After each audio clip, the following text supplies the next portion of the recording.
Bismillahirrahmanirrahim. Alhamdulillah rabbil alamin arrahmanir rahim maliki yaumiddin. Iyyaka na'budu wa iyyaka nasta'in ihdinas siratal mustaqim. Siratal ladzina an'amta 'alaihim ghairil maghdubi 'alaihim waladdallin. Amin. Bismillahirrahmanirrahim. Alhamdulillah wassalatu wassalam ala Rasulillah Muhammad bin Abdullah wa ala alihi wa sahbihi wa mawala, amma ba'd. Alhamdulillah pada malam hari ini kita bisa kumpul kembali sebagaimana biasanya. Pada malam hari ini istimewa, di malam kelima di bulan November kita bisa kumpul, kita baca burdah.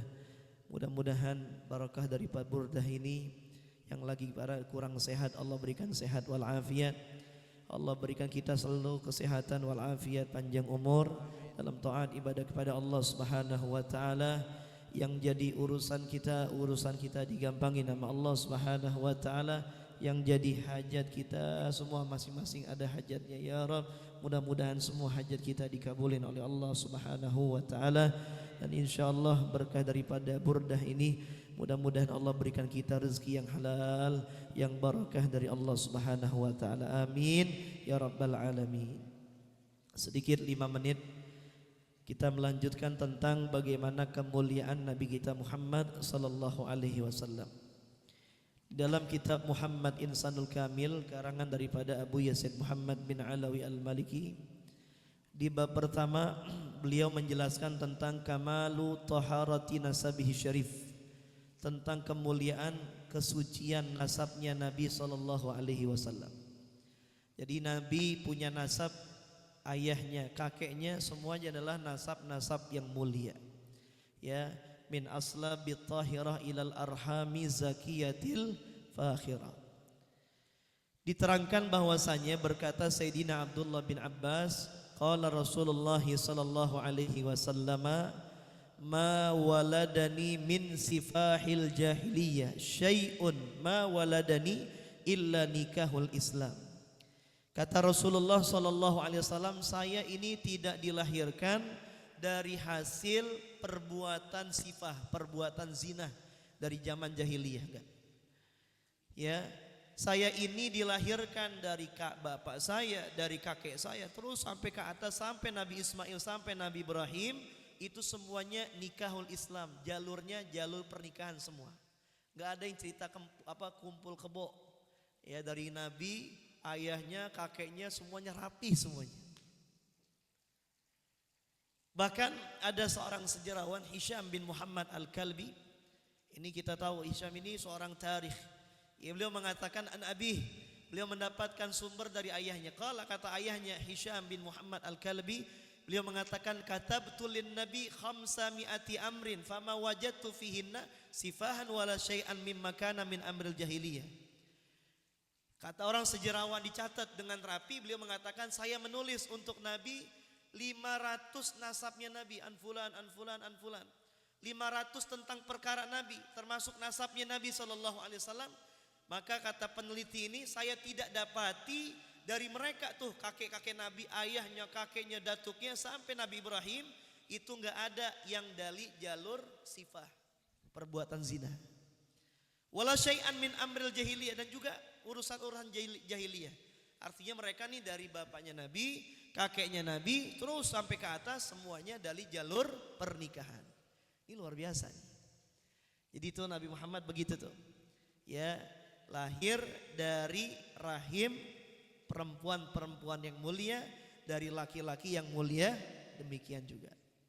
Pelajaran yang kita bisa ambil semua kawan-kawan yang sangat saya hormati, bahwasanya ini penting, jaga diri kita jangan sampai kita melakukan perbuatan zina. Zina ini bisa beranak rantai nanti. Ya, dikatakan bahwasanya manzana zunia, hadis dikatakan manzana zunia walau bihitani dari. Orang yang zina bakal dizinahi lagi keturunannya, sekalipun dia zina di belakang tembok rumahnya. Gak ada orang tahu. Tapi ada catatan malaikat, kita berzina nanti ada keturunan kita yang berzina juga. Kalau kata hukum namanya hukum karma. Jadi jaga diri kalian semua masing-masing, terutama urusan perempuan. Insya Allah maksiat yang lain kita nyuri, insya Allah nggak nyuri. Kita minum minuman mudah-mudahan insya Allah jauh dah kalau anak pengajian. Paling minum ituan, minum apa namanya? Segar sari. Nah, lempengan perempuan ini yang kadang-kadang kita susah hindarin. Lempengan perempuan yang kadang-kadang kita susah hindarin. Ada dua orang malaikat namanya Harut Marut. Malaikat Harut Marut ini dia minta kepada Allah agar jadi manusia. Karena ini malaikat ngiri jadi manusia enak. Punya hawa nafsu, dikasih akal. Kalau mereka ibadah, derajat mereka lebih tinggi daripada malaikat. Sedangkan malaikat sehari-hari sewaktu-waktu mereka full ibadah. Enggak ada ngasohnya, enggak ada laparnya, enggak ada minumnya, enggak ada nafsunya. Enak jadi manusia, kawin ya kawin, makan ya makan, minum ya minum. Giliran dia ibadah, derajatnya lebih tinggi daripada malaikat. Ini Harut Marut ngiri. Akhirnya dia minta sama Allah biar jadi manusia, jangan katanya. Karena nggak mampu jadi manusia, berat jadi manusia.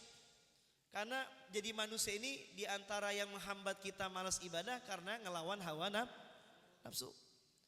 Akhirnya kagak ngerti juga. Jadikan manusia berdua. Di awal cakep ibadah seperti dia dulu jadi malaikat. Karena sekarang ini Harut Marut udah dibekali sama hawa nafsu yang tadinya nggak ada, mulai lihat perempuan rada beningan dikit dia cakep juga nih, botok juga nih. Walhasil tergoda sampai melakukan perbuatan yang dilarang oleh Allah Subhanahu wa Ta'ala.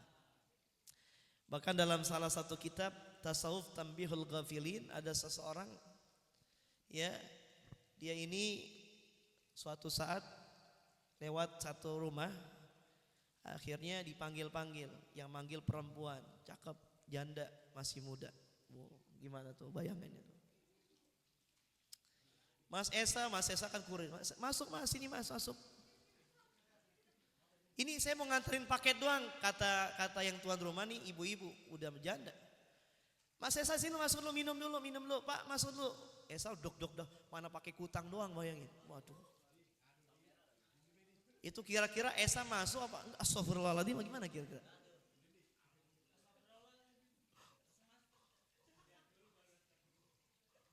Wah, umumnya kita namanya lempengan perempuan susah nolaknya.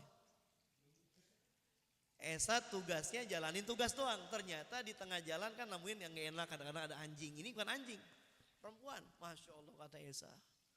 Dari atas sampai bawah bening semua Esa. Ya Allah, bening. Dia pakai daster, lempengan celeting dia punya kancing kebuka. Nah, belahan itunya kelihatan. Kata, Pak, Mas silakan duduk. Esa karena dia orang soleh, Mbak saya mau buru-buru ini jasa. Akhirnya karena dia tak dulu kata si perempuan ini. Akhirnya disediain minuman. Begitu minum kan nyediain kelihatan nih. Masya Allah kata Esa makin dok.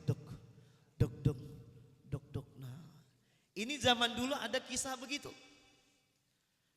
Tapi ini orang luar biasa. Dah, nggak tergoda. Langsung nih perempuan nawarin diri, Pak, Bapak sekarang ada di rumah saya, pintu udah saya kunci. Pilihannya ada 3.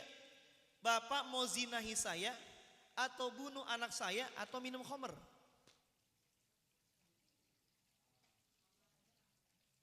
Kira-kira milih yang mana tuh? Bunuh, gaulin tuh perempuan apa minum khamr? Walhasil. Jadi romannya kita kalau yang pertama ketiga takut dah, bunuh serem. Ya Allah. Ini dikasih tawaran. Kira-kira tuh rezeki apa gimana tuh? Ya Allah. Jadi semua remaja nih semua udah mulai pada balik semuanya, terutama yang udah pengen pada nikah. Antum dekat sama seorang perempuan biar dijaga jangan sampai cinta yang suci ternodai dengan hal-hal yang mendatangkan laknat dari Allah Subhanahu wa taala. Hati-hati. Hati-hati. Ustadz udah pernah megang, Ustadz udah pernah ini, tobat dah, besok jangan gitu lagi. Ada kisah begini. Ada seorang raja, dia dulu pernah nyium anak perawan orang, nyium anak perempuan, cium. Masa lama, udah berlalu setahun, 2 tahun, 3 tahun. Walhasil ada seorang yang ngingetin, wahai Tuan Raja, engkau tobat pada Allah. Ini pada cuma nyium doang nih ya, belum yang lain dah. Belum yang lain. Nyium doang, ya Allah, tobat Raja.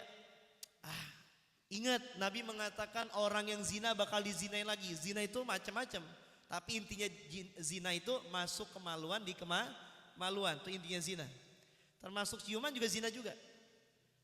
Walhasil diingetin, katanya enggak. Nabi bilang, inget nih, kata Nabi orang yang zina bakal zina. Enggak pakai, gue enggak percaya. Gak lama lambat laun si raja ini punya anak perempuan. Di perempuan lama-lama anaknya besar, jadi besar. Dewasa. Suatu saat ini raja biar kata nggak percaya tapi kepikiran, gue sekarang punya anak perempuan nih. Dan setiap ini anak perempuannya pengen keluar selalu dipanggil tuh para pengawal. Algojonya suruh jagain ini anak perempuan saya. Siapapun yang berani nyentuh, udah habisin. Sepanjang jalan aman. Tapi luar biasa nih, daripada balasan perbuatan zina tersebut yang dulu dia pernah lakukan. Akhirnya depan pintu istana ada seorang laki-laki nggak dikenal, nyamperin putri raja, tuan ini anaknya si raja, cuman pengen nyium si putrinya doang. Pas posisinya nyium mulutnya yang dulu dia pernah nyium orang lain, si putri raja dicium juga mulutnya. Jadi balasannya kontan tuh gitu-gituan. Itu baru sekedar nyium, apalagi sampai melakukan perbuatan zina. Jadi ini yang udah mulai membangun satu hubungan, jadikan cinta antum cinta yang suci. Ya, cinta yang semata-mata anugerah dari Allah Subhanahu. Iya, cinta anugerah. Orang nggak punya cinta, kagak ada normal. Siapa yang nggak demen perempuan di sini? Iya, bersyukur antum normal. Ada orang nggak normal, nggak demen perempuan. Iya, adem aja sama perempuan. Jadi kenormalan ini hati-hati, jangan sampai kita tergelincir kepada perbuatan yang dilarang oleh Allah Subhanahu wa taala. Yang udah dikerjain tobat buru-buru. Selanjutnya di hari-hari habis ini dan selanjutnya lebih ngejaga lagi. Jangan sampai tuh perempuan udah diobok-obok, udah second. Udah diobok-obok. Iya. Jangan. Ingat, nanti antum juga bakal punya anak. Antum juga bakal punya keturunan.